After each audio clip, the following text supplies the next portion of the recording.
Good morning. हम लोग पढ़ रहे थे क्या, छोटी सी बात है ना, उससे आगे हम लोग पढ़ते हैं।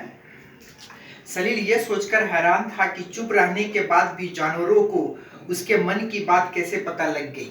मैंने मैंने सलील क्या था, मैंने वो सोच रहा था मन में ही, लेकिन उससे उसकी बात तो क्या है, जानवरों को पता चली। वो इस बात को लेकर वो हैरान था। लेकिन चीते की बात सुनकर वह भी कहाँ चुप रहने वाला था। वह पूरी ताकत लगाकर बोल ही पड़ा, हाँ मनुष्य तुम सब जीवों से श्रेष्ठ है, महान है। और ये प्रकृति का नियम है कि श्रेष्ठ हमेशा अपनों से छोटे को अपनी मर्जी से चलाते हैं। तो सलील को भी मतलब प्रश्न, तब उन्होंने क्या किया, उन्होंने भी कहा है ना, पूरी ताकत लगाकर कहा, हाँ मनुष्य भी सब जीवों से क्या है, श्रेष्ठ है, महान है। और है ना, और प्रकृति का नियम है कि श्रेष्ठ हमेशा अपनों से छोटों को अपनी मर्जी से चलाते हैं। सलील ने उस जानवरों से कहा। तभी ऑस्ट्रेलियन पक्षी नाइजी स्क्रब, ऑस्ट्रेलियन पक्षी के नाम था नाइजी स्क्रब, जिसकी शक्ल कोयल से मिलती जुलती थी, उड़ता हुआ वहां आया और सलील को डपट कर बोला, बहुत नाज है तुम्हें अपनी आवाज पर, क्योंकि अन्य जीव तुम्हारी तरह बोल नहीं सकते। वो जो नाइजी, जो ऑस्ट्रेलियन जो पक्षी नाइजी है, उन्होंने क्या, सलील को डपट कर मैंने डांटने लगी और उसे कहने लगी, है ना, उसे बोला और कहा कि तुम्हें बहुत नाज है ना, तुम्हें बहुत नाज है तुम्हें अपनी आवाज पर, क्योंकि तुम अन्य जीवों की तरह नहीं बोल सकते। ठीक है, नहीं बोल सकते, पर इतना जान लो कि सारे संसार में मेरी आवाज का कोई मुकाबला नहीं। नाइजी पक्षी ने सलील से कहा कि जान लो कि सारे मतलब क्या ना, मेरी आवाज, सारे संसार में मेरी आवाज का कोई मुकाबला नहीं है ना। जैसे मेरी जैसा आवाज कोई भी नहीं निकाल सकता, मैं सभी का आवाज निकाल सकती हूँ। दुनिया की किसी भी आवाज की नकल कर सकती हूँ मैं। नाइजी पक्षी ने सलील से कहा कि मैं दुनिया की कोई भी पक्षी का मैं क्या कर सकता हूँ, नकल कर सकता हूँ, है ना, कर सकती हूँ मैं। क्या तुम ऐसा कर सकते हो? नाइजी पक्षी ने सलील से कहा कि क्या तुम ऐसा नकल कर सकते हो, मैं दुनिया का किसी भी पक्षी का तुम ऐसे नकल कर सकते हो आप, है ना। वो नहीं, है ना, इस तरह से, क्योंकि सलील को अपने इस बात का घमंड था, क्योंकि उसको मतलब कि मानव क्या होता है, अपने बुद्धि बल के कारण क्या होता है, जानवरों से बहुत बुद्धिमान होता है, इस बात को उसे घमंड था। ठीक है, सलील की गर्दन शर्म से झुक गई और नाइजी स्क्रब अपने स्थान पर जा बैठी। जब नाइजी, जो ऑस्ट्रेलियन पक्षी जो थे, नाइजी स्क्रब के द्वारा जो उन्होंने क्या कहा कि मैं सभी पक्षियों का आवाज अच्छी तरह से निकाल सकती हूँ, क्या तुम मनुष्य निकाल सकते हो, है ना।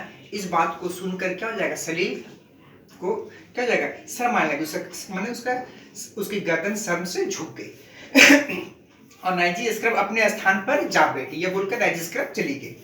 तभी पेड़ की डाल से अपने जाल के सहारे उतरकर एक मकड़ी सलील के सामने आ पहुंचे, है ना, एक तो मकड़ी सलील के सामने आ गई और फिर सलील की शर्ट पर छलांग लगाती हुई बोली, देखने में छोटी जरूर हूं, पर अपनी लंबाई से 120 गुना लंबी छलांग लगा सकती हूँ। वो जो छोटी से जो मतलब, हाँ, मकड़ी था, वो आके बोली क्या कि मैं देखने में बहुत छोटी हूँ, लेकिन मैं 120 है ना गुना लंबी छलांग लगा सकती हूँ। क्या तुम मेरा मुकाबला कर सकते हो? मैं सभी जानवर अपना अपना विशेषता बता रहे कि मेरे में क्या विशेषता है। ठीक है, कभी नहीं, तुम्हारे अंदर ये क्षमता ही नहीं, पर घमंड जरूर है। 120 गुना क्यों, कहते हुए उसने दूसरी ओर मैंने छलांग मार दी। छोटी मकड़ी आई, उन्होंने बोला कि मैं क्या कर सकती हूँ, मैं 120 गुना छलांग लगा सकती हूँ, क्या तुम मेरा मुकाबला कर सकते हो, है ना। और ये कहते हुए उन्होंने क्या कर दिया, बोला कि तुम तो अपना घमंड में हो, है ना, तुम्हें घमंड है ना। लेकिन क्या हो जाएगा, उन्होंने तुरंत ही क्या हो जाएगा, 120 गुना वो छलांग मारकर दिखा दी, मार दी। तभी गुटर गु करता हुआ एक कबूतर सलील के कंधे पर आ बैठा और अपनी गर्दन को हिलाता हुआ बोला, मेरी यादाश्त तो तुम लोहा नहीं ले सकते, मुझे दुनिया के किसी भी कोने में ले जाकर छोड़ दो, मैं वापस अपने स्थान पर आ सकता हूँ, मैंने आ जाता हूँ। तभी गुटर गु करते हुए आवाज, है ना, कबूतर गुटर गु करते हुए सलील के कंधे पर आ बैठा और अपनी गर्दन को हिलाता हुआ बोला, मेरी यादाश्त तो तुम लोहा नहीं ले सकते हो, है ना। अच्छा, मुझे दुनिया के किसी भी कोने में छोड़ दो, मैं वहां से अपने गंतव्य स्थान पर आ जाऊंगा, है ना, आ जाता हूँ। कबूतर की बात सुनते ही सलील सोच में पड़ गया और सिर नीचा करके जमीन पर अपना पैर रगड़ने लगा शर्म से, है ना, कि मैं जानवरों के बारे में क्या क्या सोचता था। जानवर क्या होता है, कितने मतलब काबिल है, कितने विशेषता है जानवरों में, ठीक है। इसीलिए हमें जानवरों से भी प्यार करना चाहिए, ठीक। मैं हूँ गरनाड मछली, तभी क्या हो जाएगा, गरनाड नाम का एक मछली आई। जल थल नभ तीनों जगह पर मेरा राज है, ये स्वर थे पेड़ पर बैठी एक मछली के। पानी में तैरती हूँ, आसमान में उड़ती हूँ और जमीन पर चलती हूँ। अच्छा मुझे मुकाबला करोगे, मुझसे मुकाबला करोगे। गरनाड मछली बोलती कि मैं जल थल नभ, है ना, तीनों में मैं क्या करता हूँ, मेरा राज है। ये स्वर पेड़ पर बैठी एक मछली ने, पानी में तैरती हूँ, आसमान में उड़ती हूँ और जमीन पर भी चलती है। वो आसमान में उड़ती है, जमीन पर भी चलती है और पानी में भी तैरती है, तीनों जगह। अब क्या मुझसे मुकाबला करोगे। ठीक उसी क्षण शरीर के कपड़ों से निकलकर एक खटमल सामने आ गया और धीमे स्वर में बोला, सहन शक्ति से मनुष्य मुझसे बहुत पीछे है। यदि ठीक है, उसके गरनाड मछली जाने के बाद क्या हो जाएगा, थल जल मने समी मतलब मैंने मेरा राज है ना। उसी समय क्या हो जाएगा, खटमल, एक खटमल आता है, खटमल के चुप, हाँ, उसी क्षण शरीर के कपड़ों से निकलकर एक खटमल सामने आ जाता है। उसके कपड़ों से निकलकर क्या होता है, खटमल आ जाता है और धीमे स्वर में बोला, सहन शक्ति से मनुष्य मुझसे बहुत पीछे है।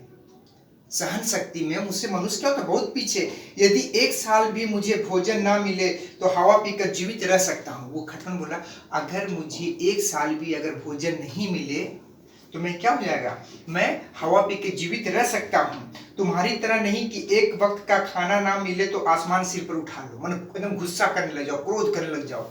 थोड़ा समझते हैं, सहन शक्ति सबसे महत्वपूर्ण चीज है एक मानव में, मैंने बच्चों में, जब किसी व्यक्ति में सहन शक्ति बहुत जरूरी है। अगर थोड़ा लेट हो जाए तो उसे मैंने सिर आसमान पे नहीं उठा लेना चाहिए, है ना, गुस्सा क्रोध नहीं करना चाहिए। खटमल के चुप होते ही एल्सेशियन नस्ल का कुत्ता सामने आ गया। खटमल के बात में बोला कि मैं क्या होता है, 1 साल भी अगर भोजन नहीं मिले तो मैं क्या, हवा पी के भी मैं रह सकता हूँ।